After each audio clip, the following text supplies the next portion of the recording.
Hi and welcome.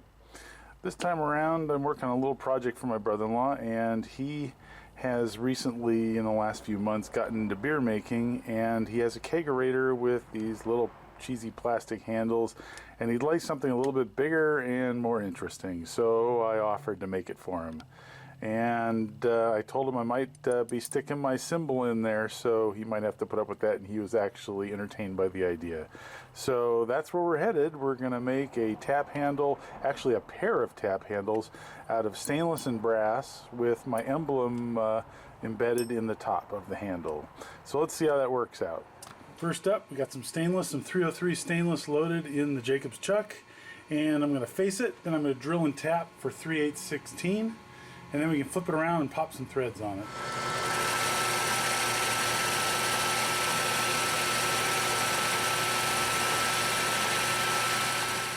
Center drill, drill and tap.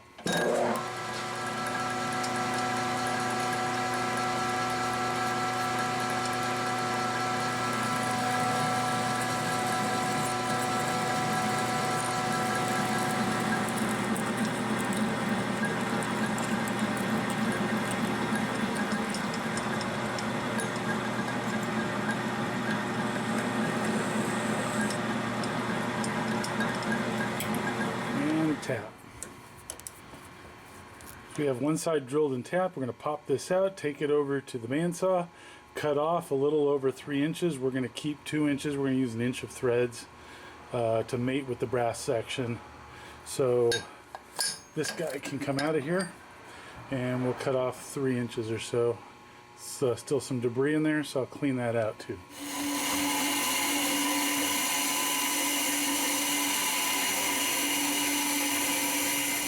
I'm actually making 2 of these handles, so I'm going to pop this piece back in, face, drill and tap, and I'll bring you back when I'm ready for the next step. We made 2 of these, drilled and tapped one side, and we're going to face the other sides, and then we're going to take them down to the final dimension to put threads on them. We're going to be using 3/4/16 if I remember right. So I got to take this down lengthwise by about 145 thousandths. So we're going to start by taking off 45 thousandths.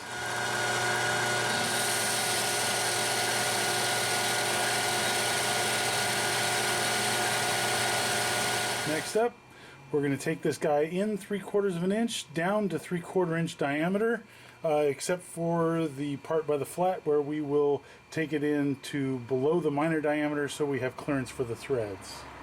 We're going to be using 1100 RPM and 9 thousandths feet per revolution, and we're going to take about a 50 thousandths depth of cut right off the bat and see how that works out. See if we can get aggressive. So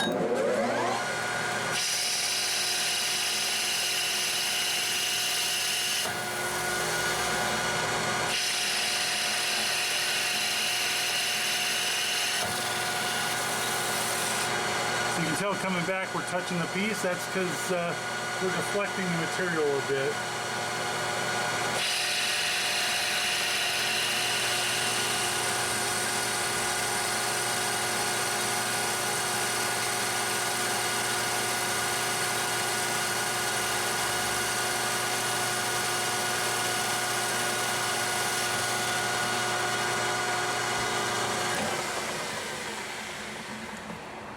The undercutting region and the square side.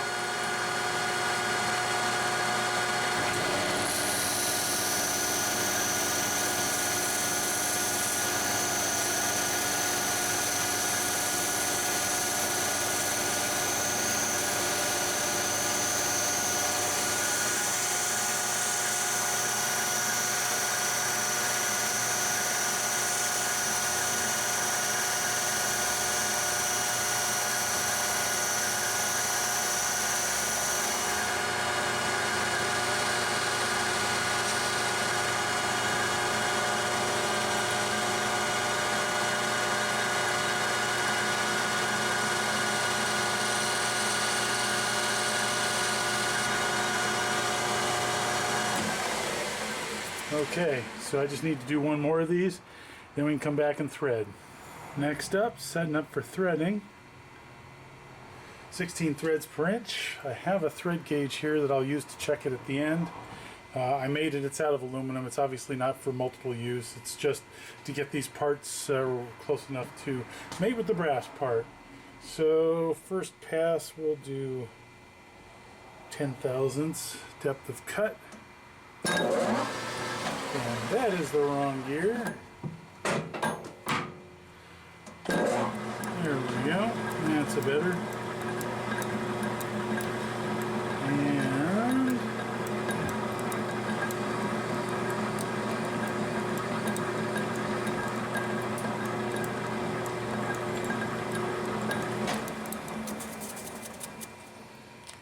just quick check with the thread gauge. Glad I checked because I forgot one knob on this and it was on the wrong thread setting. Let's see, there isn't even a setting for what I had, so it's like 15 and a half threads per inch. So let's try it again, same depth.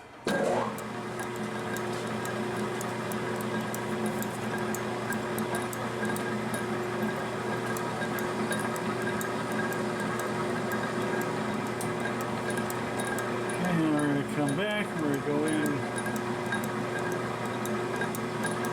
zeroing, I'm going to go in another 10.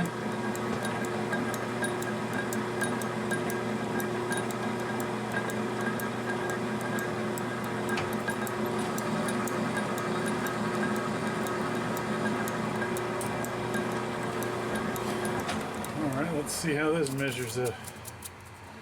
Since I screwed up the first time. Fortunately, it was just a scratch pass. That feels better. Okay. Let's keep going, see if these threads won't be too ugly.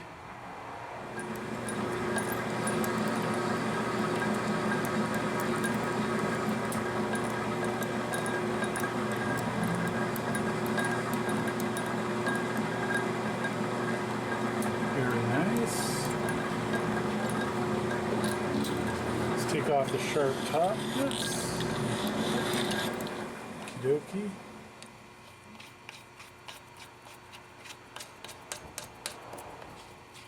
So my calculated depth was right on the money. One down, one to go. So here's one of them finished. We're setting up the next one. We'll bring you back. And number 2. Next up, we're going to try and make some 150,000 slices out of the Dudley Toolwright emblem I made a while ago. I would have gone thinner, except I'm not sure that the epoxy will hold up with the brass and everything. I don't want it to shatter and have the center fall out, so this is sort of an experiment. And so we're going to give it a shot. We're going to go pretty fast here. Hopefully that'll get us a clean cut.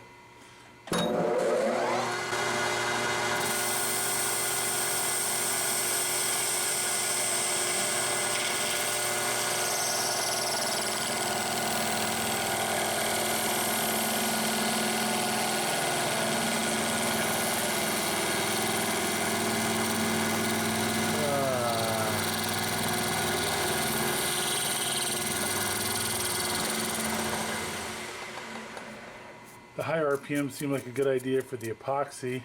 Unfortunately, there's not enough reach on this guy, so there's a little nib in the middle still holding this guy on.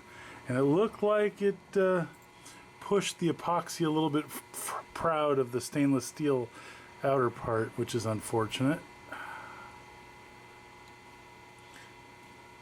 Yeah, maybe the heat generated as part of the problem weakened the epoxy. We'll have to slow it down next time. There's the first medallion, and I noticed the epoxy did push out a little bit, but that'll be alright. We'll just indent a little further. I plan on putting polyurethane or some sort of acrylic coat over it. That'll make the contrast increase too, I hope. So we got to face this and do one more. We're going to slow things down significantly from 1100 to 440 RPM, see how that works. Got a much bigger parting bit.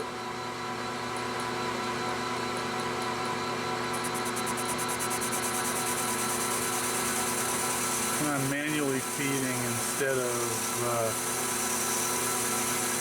power feeding because I want to pause because I noticed the chips folded over one side, so maybe I can prevent that by doing it this way.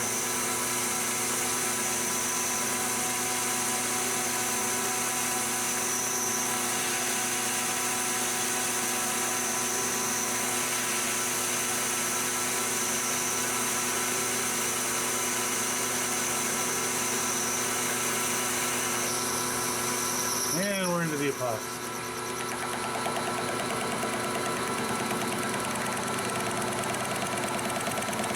And the heavily interrupted cut of the brass.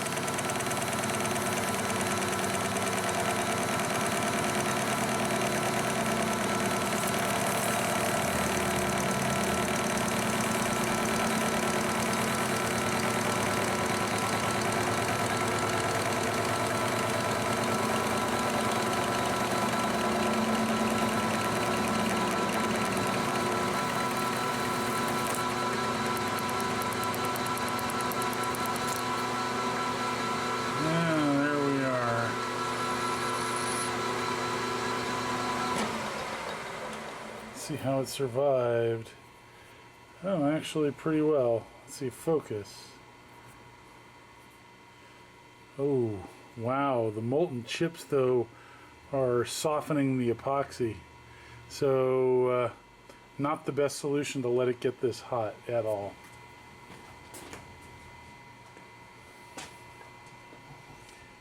So, there it is, cooled down and cleaned off.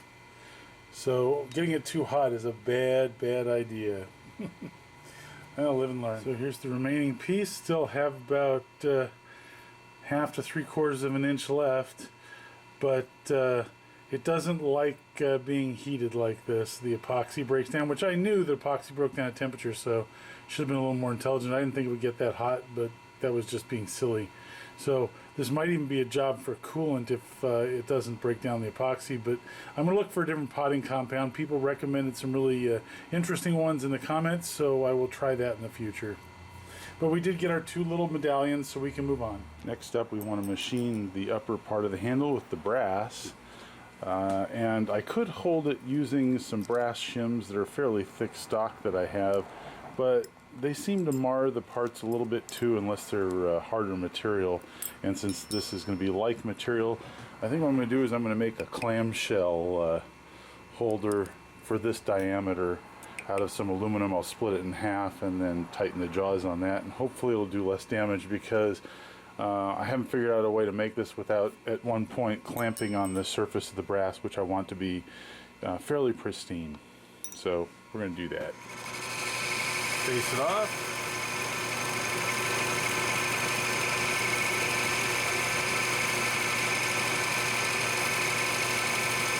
Take a little bit off the outside.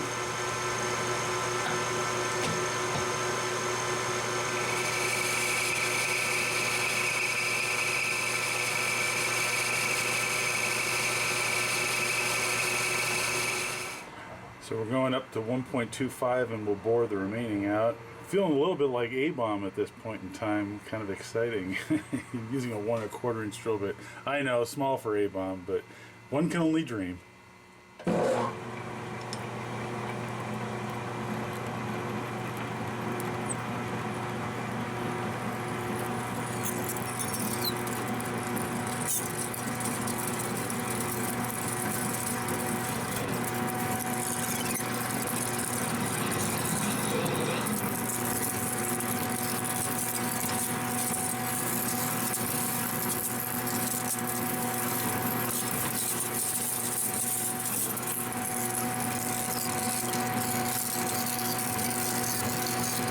Like the rind on one side is not anywhere near as good as the other side.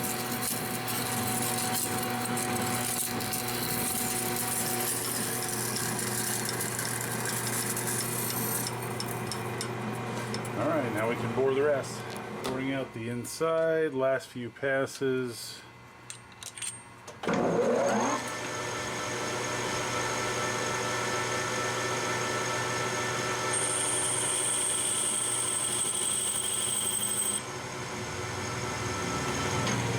I wanted a pretty significant chamfer in case this rocks a little bit, so that the edges don't cut into the brass part that this is intended to hold.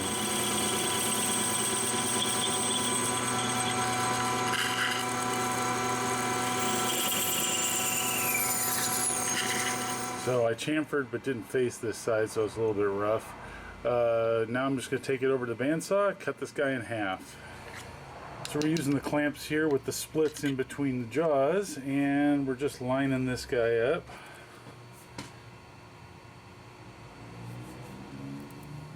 It's not perfectly round, it's off by a couple thousandths, and I've been sitting here messing with it a little bit. Yeah, it's got a low spot in there. So now we got to check the other end of the bar since it's sticking out so far. And lo and behold. So we're going to face it. We're going to take enough material off here to make this a nice finish. Then we're going to drill and tap the end. So I'm using an aluminum style insert, and we're just going to face this guy off.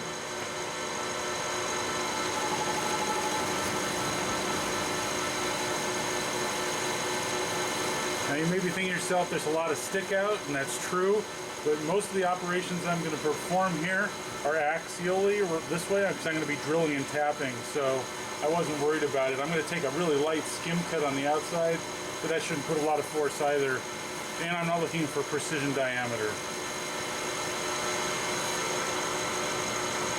We're just trying to get down to that beautiful material that's underneath, past all the paint and the oxidation.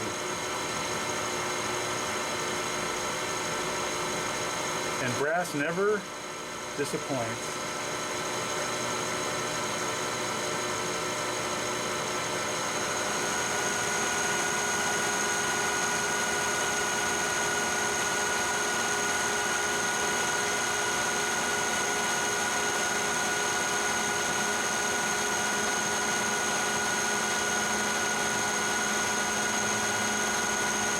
Next up, we're going to come down to the end here. We're going to drill and tap for 3/4 16 where this will screw into, and then we will cut a taper into this that will meet up with this.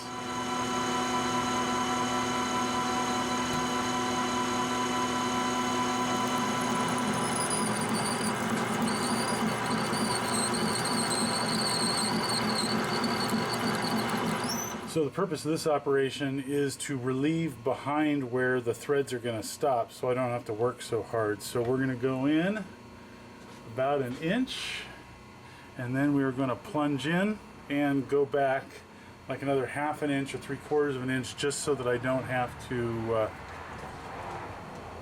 fight with it when I'm threading, and it gives the place chips together.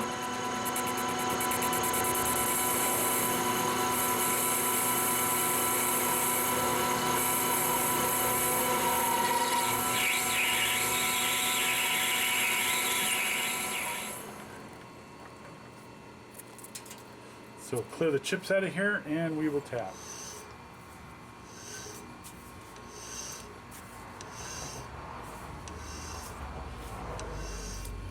We're tapped and threaded nicely, so next up, we're going to attach the stainless steel piece.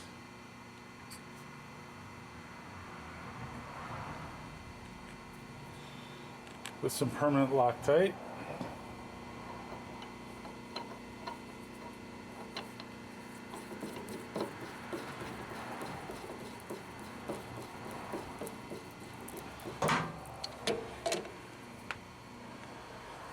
And we can turn a taper on the combination of these two pieces, have them blend together.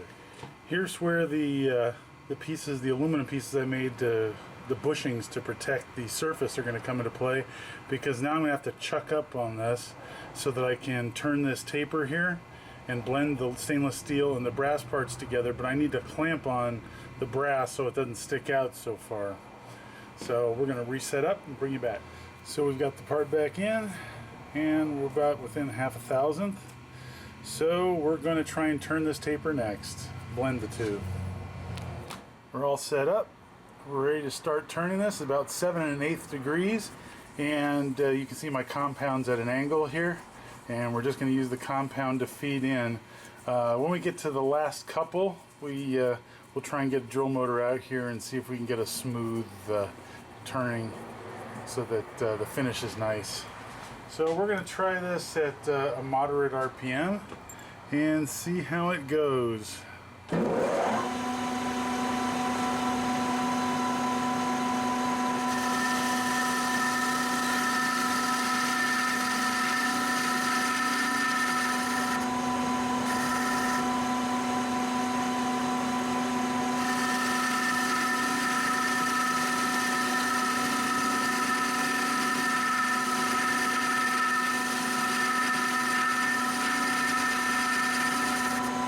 If you don't remember, this is 303 stainless, so it turns pretty nicely.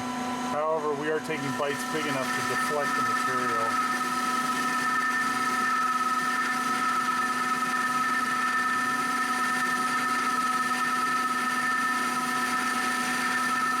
So our last passes will have to be only maybe 1,000th or 2 depth, because you can see on the return feed, we're actually taking off material.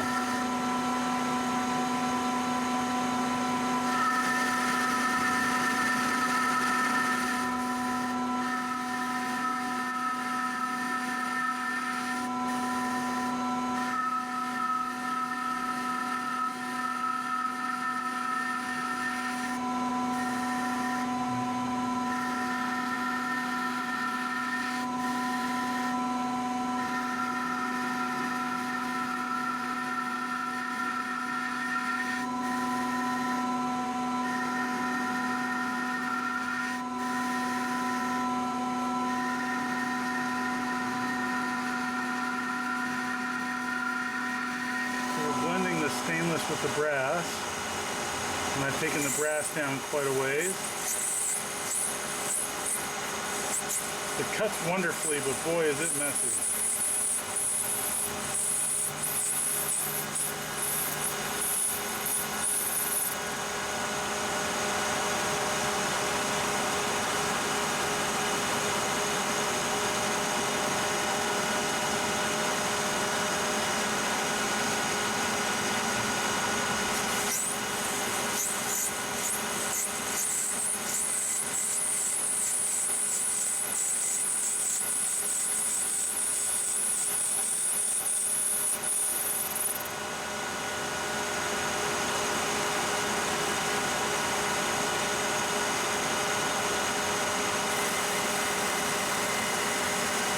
Take a last pass here on the stainless.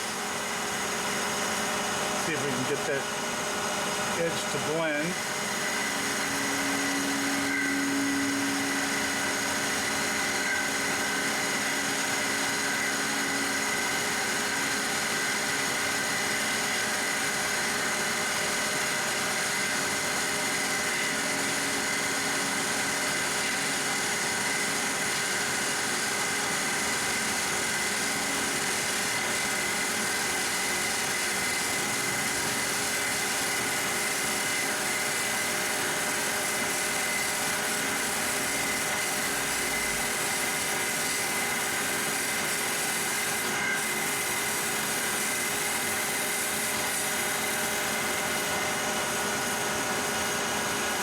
There's the blend line.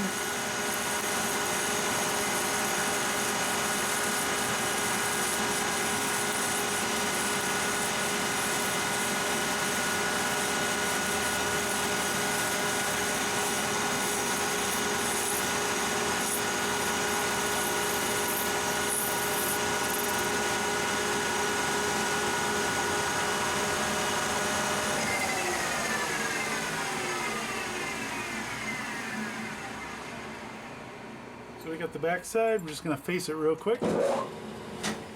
If we can put it in gear.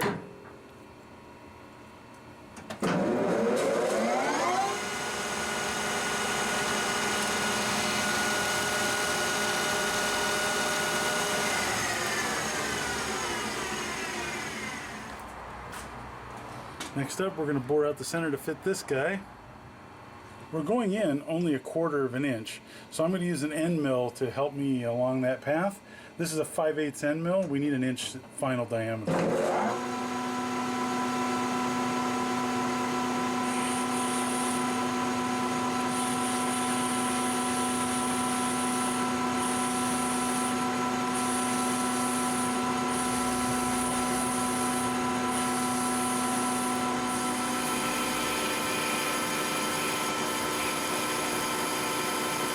actually, correction, we're going for 1.25 and we're currently 1.051. So we have a little ways to go yet.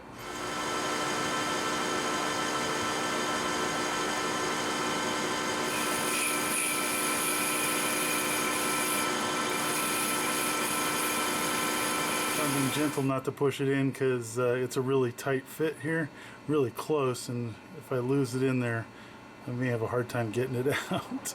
Oh, too late. All right, so now we need to round over this edge.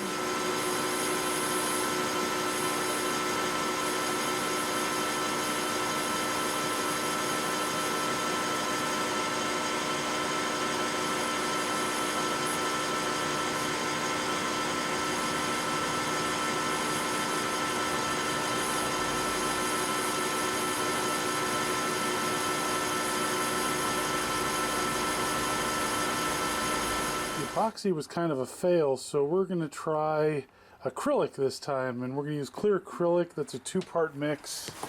Here's what I'm using: clear polyester casting resin, and I'm going to mix it up, put it in the top, and let it cure, and we'll be back. Here's the project done. I made a couple tools, one to check threads, the 3/4 16 threads, and another piece of aluminum to hold the outside of the brass while I was turning it so that I wouldn't damage the finish, and that worked out pretty well. So I marked the size on the side of it in number 1 and number 2, and I think I'll be making sets of those as I go along because it seems to work out a little bit better than the brass shim stock. The acrylic that I used to fill the top worked great. The only problem was that it was in the 40s last night, and the can, I checked everywhere, and the can doesn't say anything about a specific temperature environment to work under, but apparently 40s is too low. So I went to the manufacturer's website, looked it up, and sure enough, it's supposed to work between 65 and 75. So that was too cool. It's supposed to cure between anything like 5 minutes and an hour, and I came back several hours later, touched it, and it left a mark. Actually, it was still goopy. So it was too cool to cure properly. I did add another layer today, and it's still cold today, but I warmed it up with a blow dryer from some distance away, but that still caused some problems with some weird bubbling inside. So definitely not ideal solution there.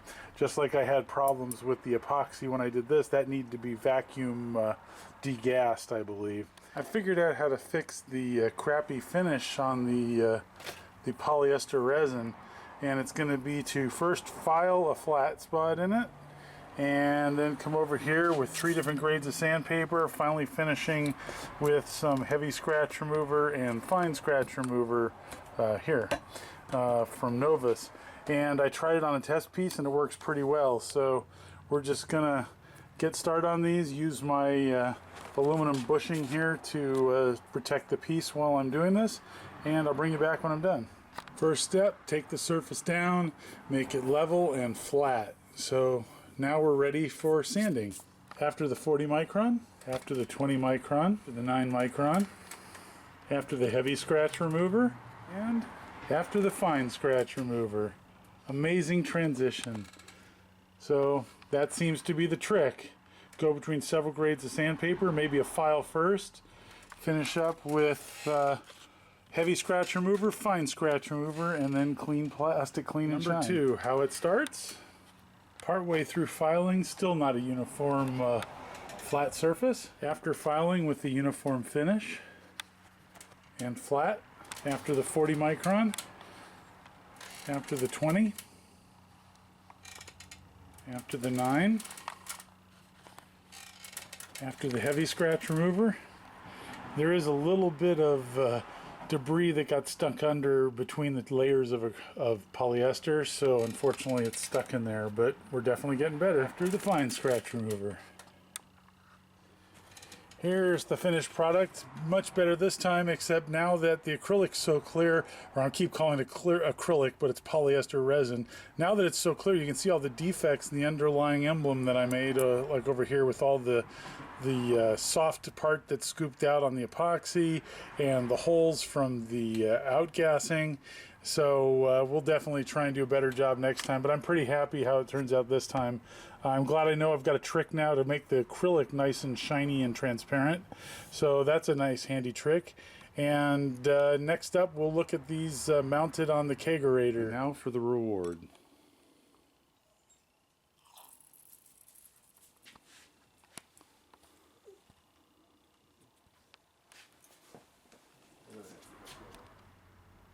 Thanks for watching. Hope to see you next time.